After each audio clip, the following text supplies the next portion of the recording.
This is Albert Fuller. Am I at the meeting?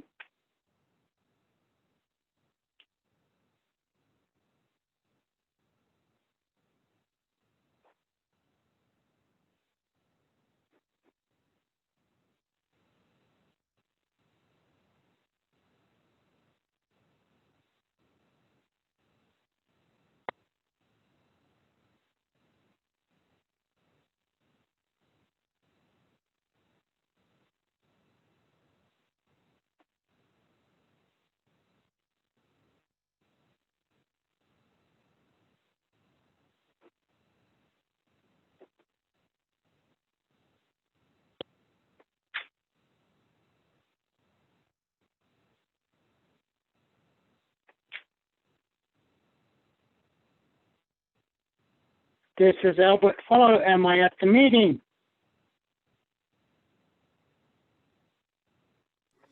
Albert, we do see you in the meeting. See, the thing with these ones is that means he's letting go down.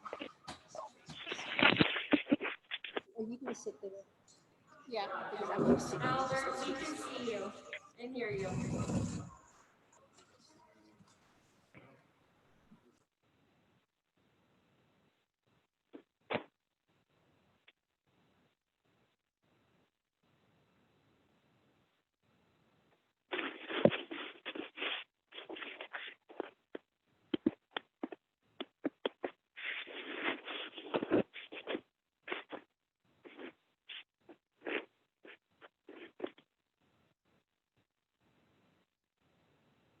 A minute and see who else shows up.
Public Works.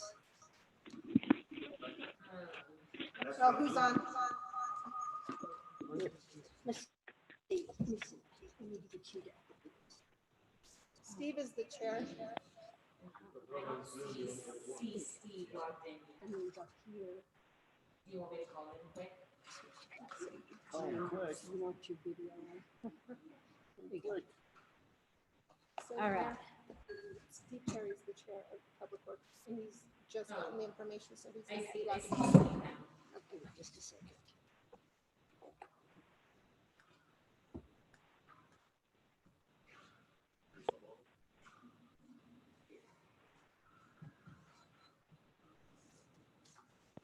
And how many participants do we have? Okay, Steve's iPad, so Steve's only taking.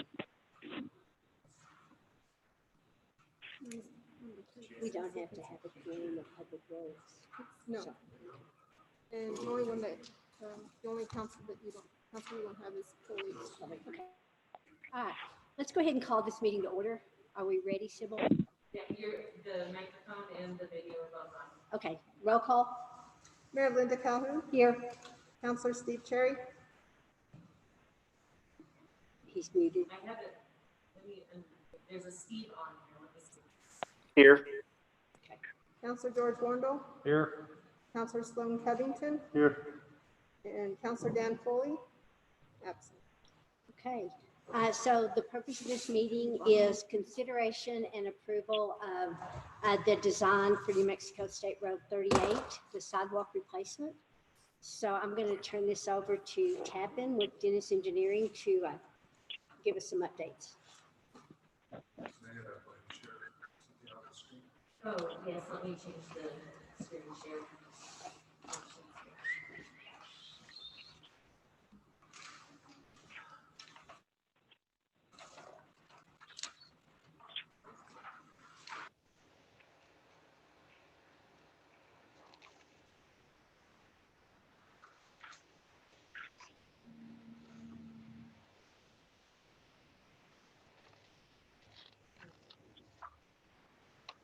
Let me see if I can direct it to you.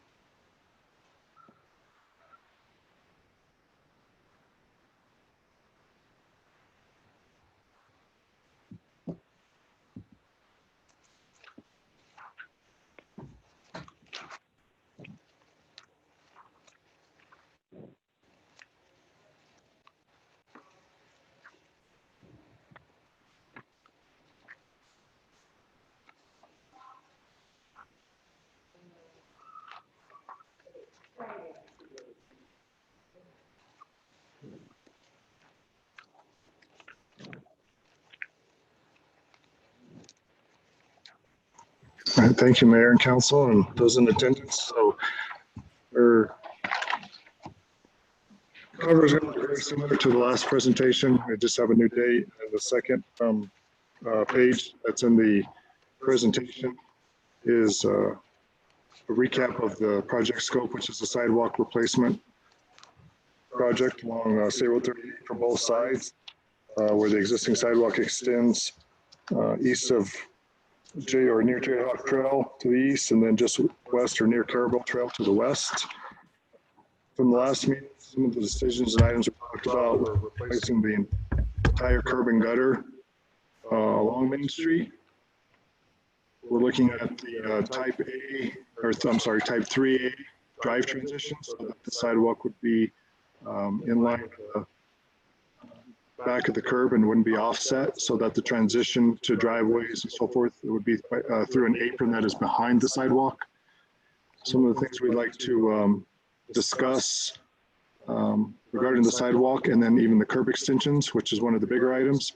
We talked about gray sidewalks. We also want to talk about any texture that may be desired for the sidewalks. And then on the curb extensions, some decisions regarding the if they're wanted or desired, some of the layouts, colors and patterns.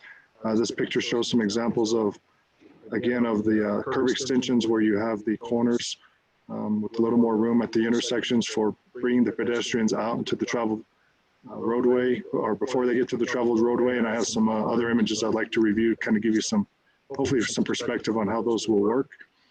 The next few drawings you're going to see, I believe there's 8 or so of them. What we did is just put a kind of a colored pattern to give you an idea of where you're going to have your sidewalk conditions are now. We have drive access. We wanted to throw in some the areas that are open, if you will, behind the sidewalk that are currently areas where you may want to add some vegetation or some other features besides being incorporated into the pathways along the sidewalk. So the first sheet 1 of 10, you'll see is starting on the west end of the project. These are what we call double plans. So at the top plan to the right of it will match with the lower plan to the left. So just west of Caribou Trail where the sidewalk starts, this sheet will take you through the Millet intersection to the east, and then on sheet 2 is where we started a layout for the curb extensions, and this is at Pioneer. And I have some enlargements of these I'll show you as we move along. So on sheet 5 of the presentation, or 2 of 10 of the drawings, at Pioneer you'll see, I wanted to point out a couple of things. So Pioneer has the intersection, but on the opposite side, there is no intersection. So in this case, your existing crosswalk is actually on the west, if you, on the screen where my arrow is on the west side of Pioneer. But as it crosses, it goes right into a drive access. I'm assuming by looking at this, this might be an alley or an opening where people access their properties to the back. So we just simply drew in this crosswalk, if you will, on the east side of the intersection or Pioneer, just to show if you had an extension on the Pioneer southeast corner, and if you wanted to add one, this would be a unique situation where it's mid-block. It's not at an intersection, but it's by the old timbers right in front of it, so that the crosswalk would be in line with the sidewalk access and not a drive access. On the bottom plan, this is Jumping Jack Trail, and you'll see in this case we have both. We have the intersection. We have a road intersecting 38 on both sides. So the curb extensions, if you will, are at all four corners. These are very generalized. I want to show you some details in these curb extensions. So you won't see the detail that we're talking about with respect to patterns or colors quite yet, but I will bring that up later in the presentation. But this will show you how the crosswalks, it can either be one or both sides of Jumping Jack Trail as it crosses. But again, those are decisions that need to be made. And you'll see in the red how the curb extension, I should have maybe noted this, on the plans, there's some gray lines that are going down the roadway. We did lay out where the parking lane stripe is, and then the two median stripes. There is one in the center. That's not anything that would be marked in the field, but that's for design for stationing and reference later. And then the other lane stripes. So I had mentioned before how the curb extensions won't extend out into the driving lane. And you can see by these images how the lane stripe is actually in line with the lip of the curb. So it's where the edge of the concrete would come to the asphalt. The next image, we drew the layout for Jackson 6s. And again, the crosswalk in this case is at both curb extensions where you'd be crossing 38. You could have the option to cross at both locations. And then in the bottom right corner, you'll see this is at Copper King Trail. Same thing where we put the crosswalks where you can cross at both locations. In the bottom, again, the references to what the colors mean. You have the drive entries, the sidewalk, where we say concrete. So you'll see behind the side or between the sidewalk and the buildings or properties, there's additional concrete that's in place. So you see a lighter shade of the gray, and then of course the red curb and gutter.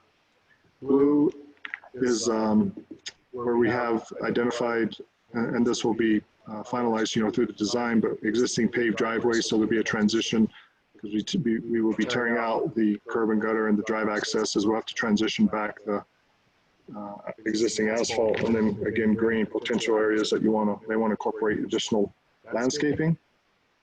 And then finally the 4 of 10 takes us to the east end of the project, Jayhawk Trail, where really there's just drive access, curb replacement, sidewalk, and then a little bit of areas where there's some, call it green belt, if you will, for potential landscaping. This next will be slide 8 or sheet 5 of 10 on the drawings is an enlargement of the Pioneer Road. In this, we tried to show a little bit more detail of what we're trying to convey with the curb extensions, and they're all going to be different on the next few slides. But if you'll notice the west side of Pioneer and the east side, they're laid out just a little bit different, just to give some features for where you could add maybe some landscaping. There's these circles would be some lights, small like pathway lighting, if you want to put those in there, some planters.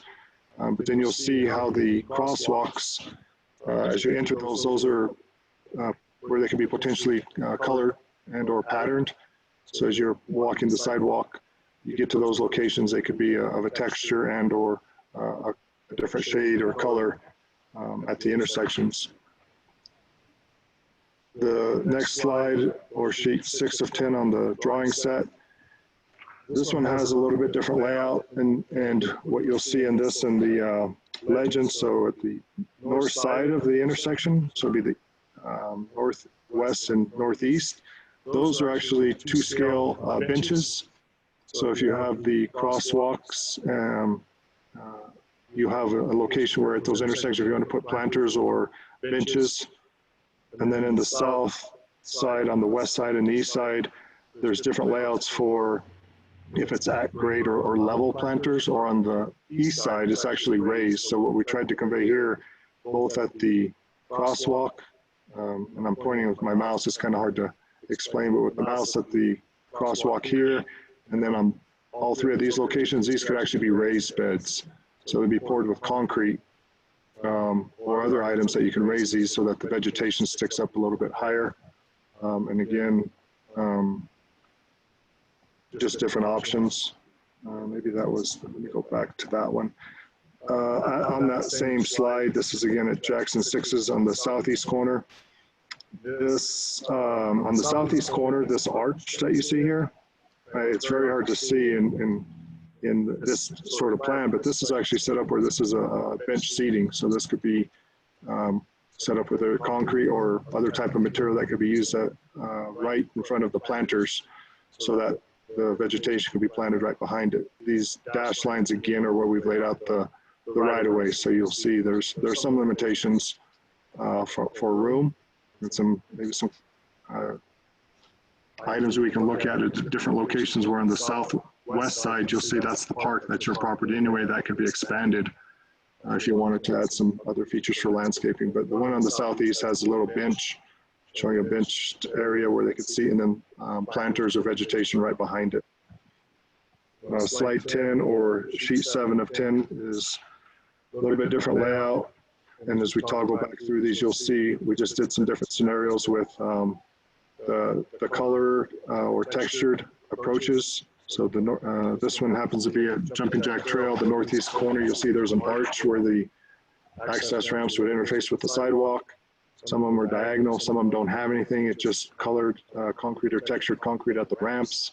And again, just different scenarios for planters, benches, vegetation, if those are something that you have interest in. Sheet 8, slide 11. This is Copper King. Again, some different layouts for how the benches could be laid out, planters, the ramps. Make sure I'm not missing something on those. So this one is at Jumping Jack, and then Copper King. So again, this little icon or symbol, the 2 circles next to the planter, I'm on sheet 8 of 10 or slide 11. They're kind of hard to see maybe on the screen, but on the images, you'll see the circles, a darker circle, lighter circle. Those are just some ideas for some, they call them bollard lights. They could be powered, non-powered, could be solar. We've done those in different areas for pedestrian pathways or parks. And the thinking on that, in addition to, a feature, is I know that there's the concern of having the snow removal, knowing where these are at. So we were trying to look at ways to elevate, not interfering with traffic, but elevate planters or bollards or benches that are still in a safe situation, but they would be sticking up a little bit higher until you got the 3 to 4 foot snows. They would be extending above the curb for visibility. So this slide 12 or figure 9, one of the questions that came up was, I think it was Councilmember Foley, but with respect to vehicles with trailers making the turns. And this scenario shows a 40-foot wheelbase. So this could be, a larger pickup with a larger fifth wheel, something similar. This shows the turning radius, and you'll see in the case on the top, the west to north on Jackson 6's. So these radius at the intersection are where they'll be cleared, but they are turning into the oncoming lane. And if you look on the bottom, you'd be leaving Jackson 6's going north, turning east. It swings out into the median to get what we call a 90-degree. This does not account for the turn back, because obviously it would be a tighter turn, which it would make. But this is just showing you and giving you an example. Some of the things we've talked about in our office as we walk through this is signage and restricting. So if you use these curb extensions, you may want to limit the turning of those type of vehicles to the next block, kind of like your ROV and certain streets that they can go on, while you don't want your fifth wheels and larger trucks turning in those locations based on where these curb extensions would be placed. And this again shows in the southeast corner, we're pointing out the potential for raised planters and seating that could be incorporated into the curb extensions. And then sheet 10 of 10 or slide 13, this is kind of a cross-sectional view. And what we wanted to show here, excuse me, at the top view going from left to right, you'll have obviously the transition, you'll have a sidewalk. This red, if you will, the two curbs. So this would be where you have a curb extension, somebody crossing the street, and where you would have planters, trash receptacles, benches, and so forth. So the second curb on that same side is where the outer curb is with respect to the traveling, traveled area of the roadway. There's some small tick marks, if you will. You'll see that's where the striping is. So to point that out is right outside of the curb extensions, the striping is still in place.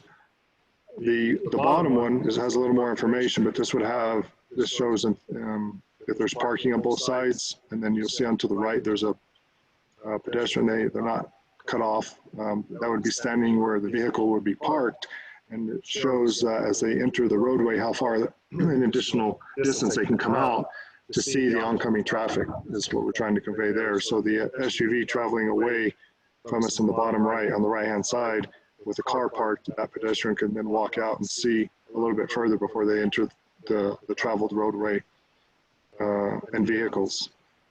So the bottom right, again, shows some ideas for the raised planters and seating, how we can incorporate benches and so forth at those corners. So that was rather quick. Any questions or ideas or? Pardon me? Areas that have blue coloring behind the sidewalk. Well, those are probably going to be at the drive access. That would be pavement. So if driveways were paved, when we changed the grades of the sidewalks for ADA compliant to get back to the beginning, that type 3 on slide 3, the 3A drive apron. So we'll have a driveway or drive cut, and there'll be a pavement section. We'll be transitioning back to match the existing asphalt at the right of way. So as we come through and we get our sidewalks, because the new sidewalks will be a maximum of 2% cross slope. So from the curb, when you go back to the properties are in the situations are going to be higher, whether it's a few inches or even larger. We need to transition back and pave or provide the grade to tie back into the existing grade. So we've shown those as blue where we may have. Like on slide page 3, got it where anchovies is that they're working on that right now, bringing flat. Yes, so a few things that we've found is there's been some, actually the base file, the survey, when DOT elected not to be the lead on this and the town took the lead, they had surveyed it. When they surveyed it and actually the brewery wasn't in place yet. Anchovies is being worked on. There's been some other changes. We've been trying to come back and capture some of those as we move along, and those are things we're aware of. And as we move forward in what I'll call further stages of design, we'll be doing field visits and what we call plan and hand review, bringing the plans and checking to see if the situation is still as we show it. Looks good. I mean, this is going to give Main Street some character and not just a straight runway from one end to the other, as long as it still doesn't interfere with snow removal and street sweeping and stuff like that. And especially as those protrusions as the curb extensions could cause problems, although that's what gives it an aesthetic, nice look. Well, it's gonna make it where you can actually see, you don't have cars parked all the way up to the street, so you can, I mean, to the corner. That's difficult now. It's very difficult. Well, and I think there's plenty of other places that are able to plow snow and sweep the streets and stuff around a few curb bump outs. It's not like we're. Well, it's First just, well, people. right now, there's cars parked there, usually they having to go around those. Exactly. Exactly. Yeah. Isaac, do you have any comment on that? We can't hear you. I can't hear you guys. So we were just talking about snow removal and street sweeping and what kind of problems those little bump outs are gonna be, but other communities obviously work with it. So just wondered if you had comment on it. The only comment I looked into as well as for this is that possibly upgrading the force a little more because those are gonna take some time. I did talk to, what was it? I can't remember his name. I have the information there that they have some of these like that. And they've got to get on those first in order to clean them off, in order to start sweeping in the middle of the street. What's that place in Colorado that's kind of just like us? I don't remember. No, they were doing like the ski touring that we were doing. Oh, Steamboat. Steamboat. Yes. They were just mentioning that it just takes a lot more maintenance. You know, I mean, it's doable, but just more maintenance. So, like I said, it could be increasing the force. You know, I don't know. That's the only thing with that. You know, I mean, that I see wrong with it. It's going to take a little bit more time, and I hope DOT is well aware of it because sometimes they're the ones that really don't. Their road, they don't really care what they do. You know, it's our decorative stuff. They don't really care if they get it. You know. They're right away, their stuff, you know, so. That's the only problem I have with that, that's the only thing, I mean, I like the way they look awesome. That's what I said That's it, decorative. earlier, is that aesthetically, it's gonna make Main Street look a lot more appealing and inviting. Surely we can work with DOT on this. Yeah, I'm sure they would do. approve it. They would have to approve it, and once they approve it, then they're not gonna come in and tear Yeah, it they'll up. have to, but like I'm saying, like on a big snowfall, when you have a big snowfall, when you get up to that curb extension like that, and you're having to go around, snow falls off your plow that way, so you're gonna leave a big mound of snow right there, we'll have to go back, pull it all out and clean it. That's the only thing about that. But like George said, cars are parked there anyway, so you're really plowing out to the middle anyway, so. We're not doing it at every intersection, though. Right. No, right? So there's only select intersections that do it, so I think that it's consideration. So how many intersections would there be? That's one of the items where we just laid out these fews, but wherever you guys wanted to, these were looked at. I think it's both the east and west end of the park. And then up at Copper King where you have, there's one up there. But if you want to look at spacing every other block or. I mean, I think it's important to have it where the heavy traffic is. Yeah. So I do like having it at Brandenburg Park, and then we have it at Copper King, which is important because that's our heavy bar area. And then we have one at Pioneer. Well, that's Yeah. Which exactly. The other's a good place because of the ski area traffic. What about those utility boxes in the Carson? So. Saw them in there, but I mean, are they gonna be moved or is that gonna get expanded out? So what we're looking at so far with the intersection is, let's see, Pioneer, there's one right there, sheet on the drawings, number 5 of 10. This is an example. So 5 of 10, this box, it's got an E in a square right here. That's the one of those big vaults. So you'll see, we're maintaining 4-foot sidewalks. Rough as a minimum. Right now you have a 4-foot sidewalk, but you have a 1 foot roughly stone on each side of the sidewalk. So the new sidewalk is 6 foot. But at that vault, you'll see it is currently narrowing down to 4, roughly. I'm sorry, 5. 5. So the one at Copper King. Those sidewalks are pretty much almost one person walk. You know what I mean? They're not wide enough at all.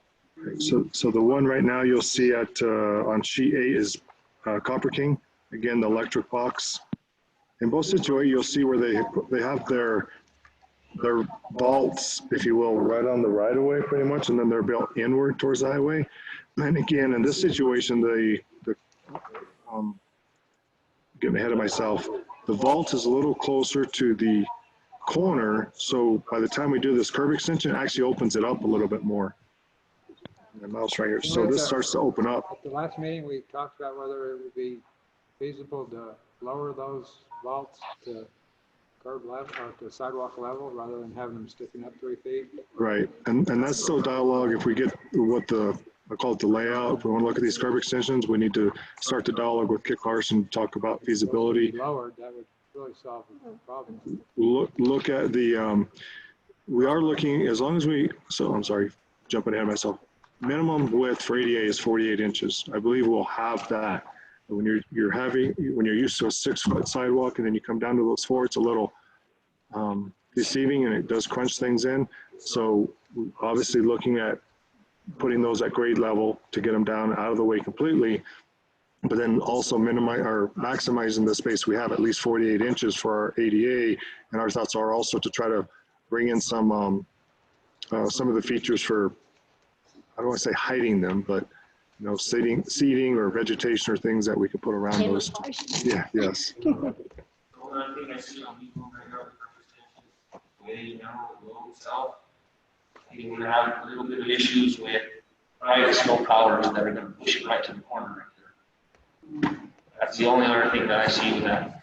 Train them. Yeah, exactly. We're just gonna have to put out new policies and just work on it and make sure they understand. There's some policies that are already out for snow removal, but they're hardly followed, and then find out who did it. Because you get 4 or 5, one guy will see that guy push it there, and then all of a sudden 2 or 3 push it right there too. And then it's like, well, who did it? Well, that guy did it, so that guy did it too, and then it's just like. Well, with this looking totally different, we'll have to deal with it. So the pulling in the Dramart, that's a real busy corner there. But I don't know that there would be room to do something like this, the way that the road's down, retaining wall, stuff like that. On Bunker Hill? On Bunker Hill, yeah. Just think it'll slow traffic down so much too. Having those curb bump will slow the driving. Yeah. The only other thing, like you said, is, some of these bigger semis that do come through will have to take alternate route, you know what I mean, and use river or something like that in order to avoid it, I saw that a little ago. I see your 40-footers on there, but it's not a big semi like going to their mark, it's like 54-footer. That might have a hard time doing that. Okay, on page 2, but where is it? No, it doesn't have them. I just wondered, I know that's a busy intersection. Oh, right. And then you've got right across. They do it well, at least you guys do it. I think they're different. But you're right, passage from River Street going on North Bunker, or going on Bunker north and into that block and back. Yeah. Would be the option. Can we talk about seats, street seats? That's what they're doing some of those. Okay, I'll wait until we get to it. Will we be able to do our matching curves down like a welcome sign? Like if we're gonna clean everything up through town, we would match the curb and gutters. So that's just great. I think it's just gray. I think it's just gray, but I don't know. I mean, just depending on what we do, there's design stuff. Is that about the island? Yeah. Yeah, so I think, if I remember, that's what they call a rollover or mountable curb. So the one you have down the main street's a barrier curb. It has a definitive back so that vehicles don't, hit it and it kind of bounces. That one you can actually drive roll on. Just keep it in mind, we're cleaning up everything. I don't know, depends on how much everything costs. Yeah, exactly. But I just. Yeah. Street pictures, it's very apparent on 10 of 10. I mean, it shows them on all of them. As I'm looking at it, right up next to the parking area. So if little Johnny kicks his 2 foot out there potential to hit the car, the vehicle, plus it looks like people are walking behind the benches, am I correct? Or am I wrong? It's really hard to show in both situations. If you look at that, number 10 of 10, in addition to, let's say 9 of 10. So Yeah, 10, and it's the same throughout the whole, of 10. So it looks to me like the bench is right up against the parking area, correct? no, that's what, so 10 of 10, the way it's shown in the view here, you'll see it looks like it's up against the parking, but if you go back to 9 of 10, to try to show it in view, to give an example, the northeast or the northwest corner of the intersection, where we have each side of the ramp, and this, again, this is just an example. This shows the bench in that landing or the flat area between the ramps. Okay, I guess And I'm that's- not actually talking about the corners, I'm talking about in between.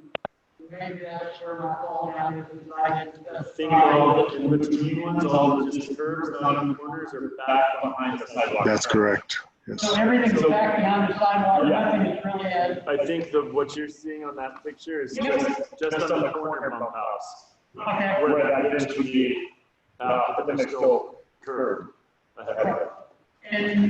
But the bump out the corner really wasn't what I was focusing on. Gotcha. What I was looking at was in between, and that's my concern, is the in between area.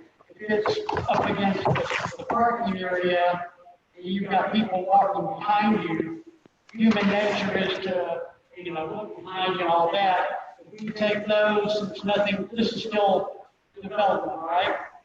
So if we move that back to where the planters are and then have sidewalk in front,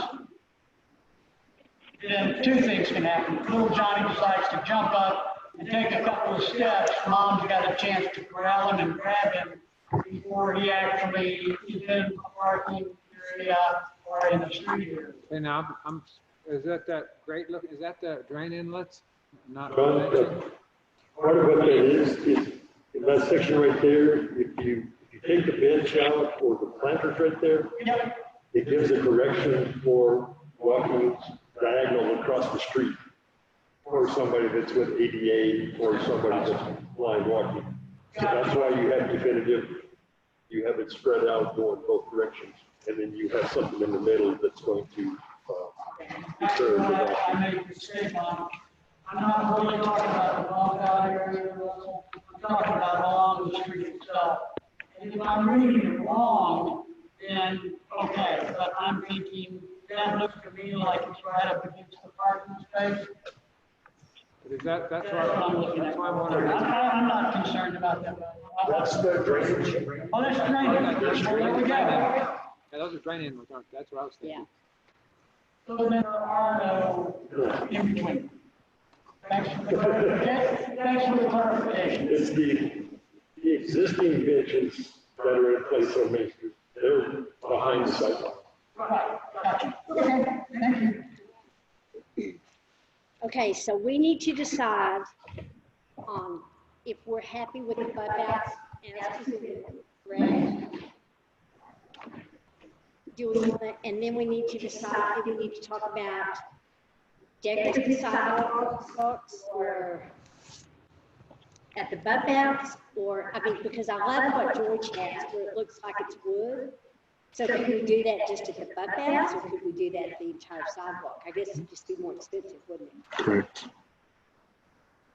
So, You want another one of those bump outs down at the library? There's really not that much traffic crossing the street there. I don't know. Well, you're right. And there could, while you're doing it. Just do it, yeah. A Jayhawk? Yeah. I mean, if something ever happens with that property on the south side there, there could be a lot of traffic there. I mean, I cross there to get to the dog park, and it is kind of a challenge during the summer when there's so many people coming off the path. yeah, Because it's such a wide section of road. Just the wideness of it. It's even wide. To put it on one side of the street, on the west side? or do it on the east side. Why wouldn't you do it on both sides? Do the bump out on both sides with the crosswalk. Just like a Pioneer. Yeah. 'Cause It's, on the east side there, On the south side. it's got one. there's no sidewalk on the east side. Oh, it's got just a half. Like that. That's what I was thinking, just like that. Oh, I see what you're saying. Yeah, just have that bump out on the south side. Yeah, see, on the east side of Jayhawk, there's no sidewalk. Yeah, so this is slide 7 or sheet 4. On the west Bottom. side there is. So what, Sorry, so on slide 7 or on sheet 4, the sidewalk does end at Jayhawk on the north side. And then there is a drive and some sidewalk that extends on the south side. So again, with the mouse on the picture, if we look at the west side of Jayhawk, we could do a bump out right there. Well, it bumps out into Jayhawk. 4 of 10. 4. That makes it really. That bumps into Jayhawk, not into Main Street. Yeah, it's got that curve that extends out into Jayhawk and then comes back. okay, yeah. But we were talking about having one that kind of went out into Main Street. Mhm. Another crosswalk across Main Street. So I guess, again, kind of pointing at the mouse, but on the northwest corner of Jayhawk and the highway, if we put a bump out there, are we looking at a bump out directly across between those drive paths, Probably. driveways? That's not dirt. It'd be a little, yeah, we can look at that. It's a little, Yeah, there's curb all the way to the corner. No, you guys, she's talking about the library side. Oh, the library side. Yeah. There's just dirt over You there. have a sidewalk there on the library side, but not the other side of the road, not like 78. And you'd have to modify that one to have a ramp and everything else too as well. Right now it's just solid that comes down the circle. It's back towards the library.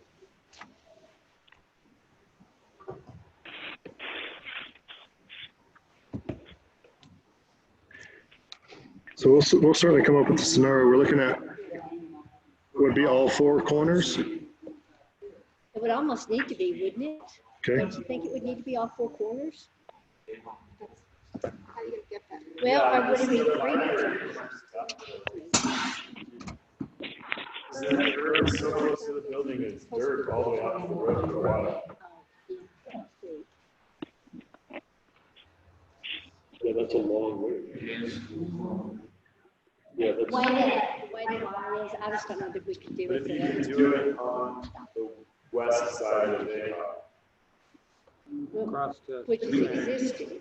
but just because of Jayhawk on Main Street, like if you did it at that, a bump out on Main Street only, like going south across the street. Yeah.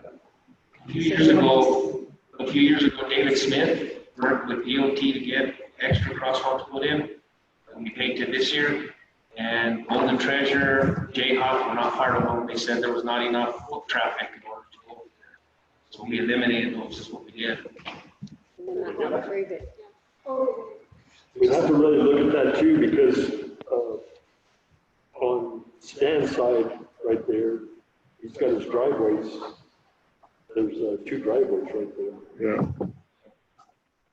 I mean, that was with the old engineer as well too, and he's not there anymore, so I don't know if it's I mean, not on his changed. side, Russ, on his side, you could do a bump out like you have at Timbers. Where the crosswalk would. New one like there's at Timbers. Yeah, where you'd have your bump outs on Jayhawk. And then you, on the other side, Stan's side, you just do one of those little curb extension bump outs that the crosswalk would run into. Okay. See what I'm saying? Yes, sir. I guess you can kind of look at that and see how it might look. So I guess, again, I feel like someday in the next 20 years, something's gonna happen to that property, and there's gonna be a lot more traffic down.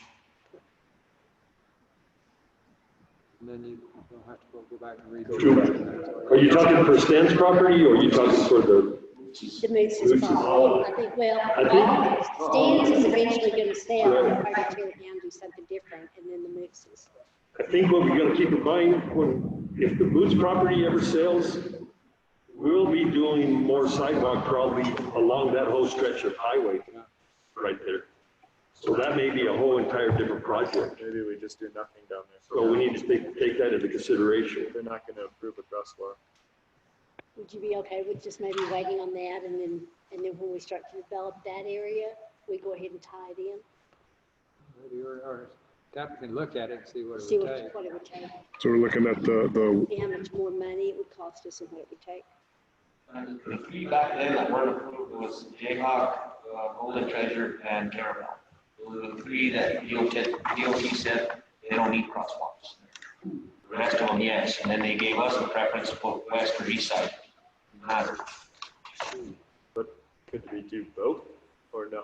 I don't know, that's the thing, I don't know, DOT. It's a different engineer now, so somebody have to talk to them and see exactly what they. It's different. We were just trying to add some striping and now we're designing a whole new thing. So that's, I would think that makes a difference there. okay, so I'll look at Jayhawk, and we still want the one at Copper King. Copper King for sure. Copper King, definitely, yeah, that's a really busy. And where you That's a still, busy intersection. Just, where we still want to look at. You may need a bridge. Bunker It overpass, I haven't. It does. Do a walk over. Why don't you look at Bunker Hill? Okay. Because there is so much traffic there. So working my way out just real quick. Jackson 6's, Jumping Jack, and then add Bunker Hill. Keep those. Okay. It just seems like it's, they're. When people park there always, so it might be nice. You can't see around the building. You can't see see around around the the cars that always park there. So maybe that'll alleviate some of that. There's been a couple accidents coming out of there. Yep. You can't see.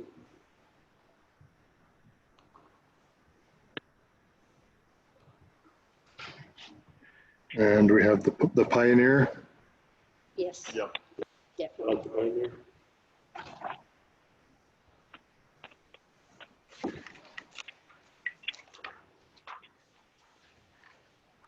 Then I guess any of the I further, noticed the crosswalk on Silver that left off a lot. Yeah. You put a new one on there, and that's off a bunch. There's a lot of people walking back and forth. Yep, right from T-Bucks to east to yesterday's. That one does help a lot. Oh, off season, okay, down there. Now, do we still have a crosswalk there? so we also, do we look at a bump? Crosswalk. Do we look at a bump out at Silver Bell too then? Or I just don't think we need to or just bump out, just crosswalk? make sure we have a crosswalk. Okay.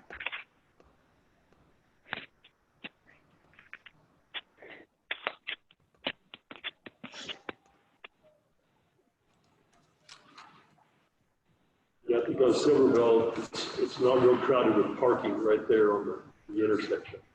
The problem we have with that is when the shooters come in and try to mark them all there. That's the only problem out there. I've talked to a few of you guys and they don't listen.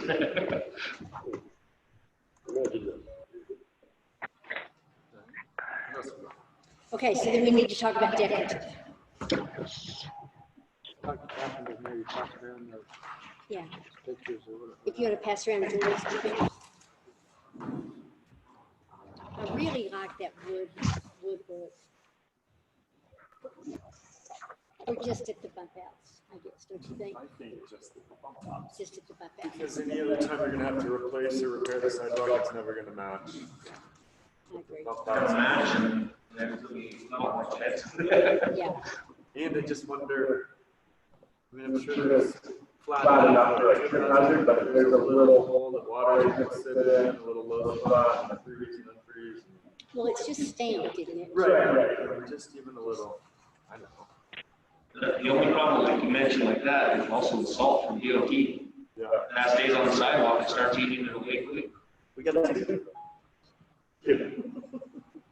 And I don't know if you've noticed at the Y down there, that is stamped right there. But if you notice too, it's also got a lot of cracks in it right now. So it's got a lot of weeds growing through it. So you gotta take that into consideration. Area, Yeah, that's stamped. There's eight all in difference. How does it get through the cracks? Because have you noticed that at the old Lincoln Mine on your way going into Cavs, they have stamped concrete and there's a bunch of weeds.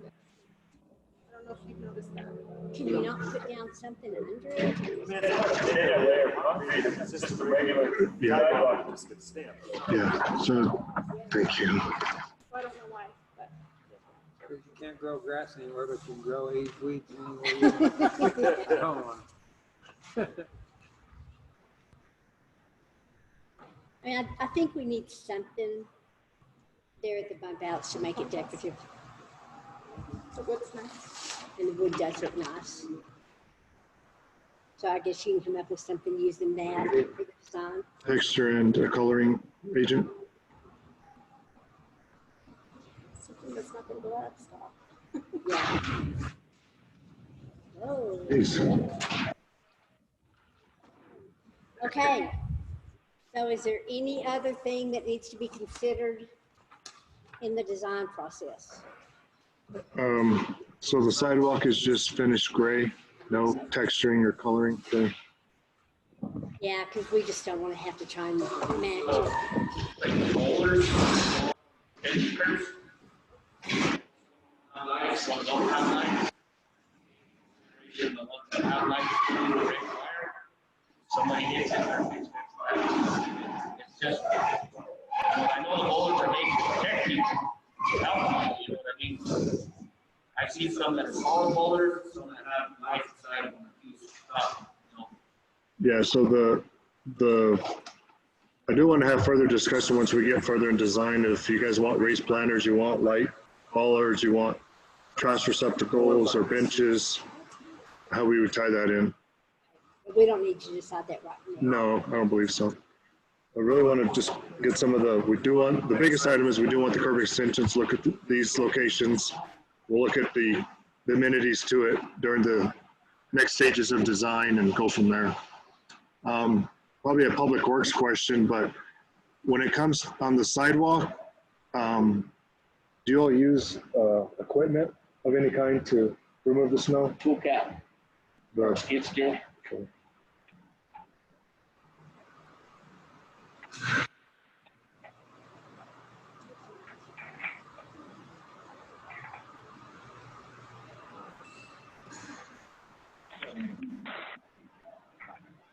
So I think it's also just important too to make sure that everything we've got is wide enough for that Street sweepers. street sweeper to. That's what we're talking about with like the boxes. Right. That's where we can never clean those because they're too small. We fall off the curb and it ends up making a mess more than anything, you know? And I think right now my room is an actual, it's 72 inch. My room is. I had that same problem on the bridge going over to the ski area. The Pioneer Bridge, It's about 6 never inches too narrow for them to run. Yeah. Into So we can't get in there. No, the entire bridge, we can't go, then we gotta go around. Can we not get a narrower green? I think it's 60 is the smallest they made. I don't know, I haven't measured that. Well, just something to think about. Okay. All right, so, then I guess we need a motion to go ahead and approve the design as presented with the decorative concrete at the bump outs, With wood planks? with the wood plank decorative. I'll make that motion. Do I have a second? Second. Any other discussion? Steve, you still on? Yes, I am. Okay, perfect. Okay, let's do roll call. Counselor Steve Cherry? Yes. Yes. Counselor George Wondell? Yes. Counselor Sloan Covington? Yes. Okay, motion carries. All right, next item is project updates.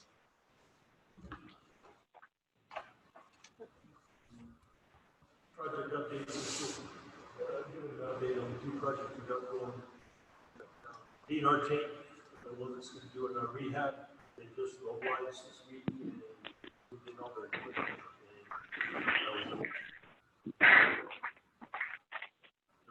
stuff off the tower, the existing tape. The other project, we've gone through a couple of superintendents now, and now they're making a little bit more progress than they were. So we're getting ready to have a progress meeting on Thursday, and so we'll have a better update for you guys from council. So that's about it, unless there's anything else you want to know. So, excuse me, solid waste, is there any updates for like solid waste, like the landfill? In regards to like dumpsters, I mean, Increase pricing of what? yeah, I guess, I don't know. I mean, because I know there's another meeting coming up, but There's another landfill board meeting coming up. That meeting is coming up, is going to be for a rate increase. Something to do with recyclables or recycling, right? Yes, recycling will also be on that. okay, so you have all the information you need from us for the rate increase? I have all the information for that, for the rate increase. Here, this week, if I just say a little stuff, we were stuck together, we want to kind of powwow and talk about recycling. What kind of rate increase are they looking at? What kind of rate increase? The recommended rate increase is going to be to $45 a ton. And currently it is? And so, for us, that would mean an additional $11,000 a year. And so, once we do an increase to the customers, for how many customers we have 632 accounts that we've got carried. And so, increase could possibly be around 9 cents, 91 cents. 91 cents? That's not. I'm sorry, Russell, you and I were talking about the recycling aspect of solid waste, and that's more what I was thinking of as far as an update. Yeah, solid waste would be a whole different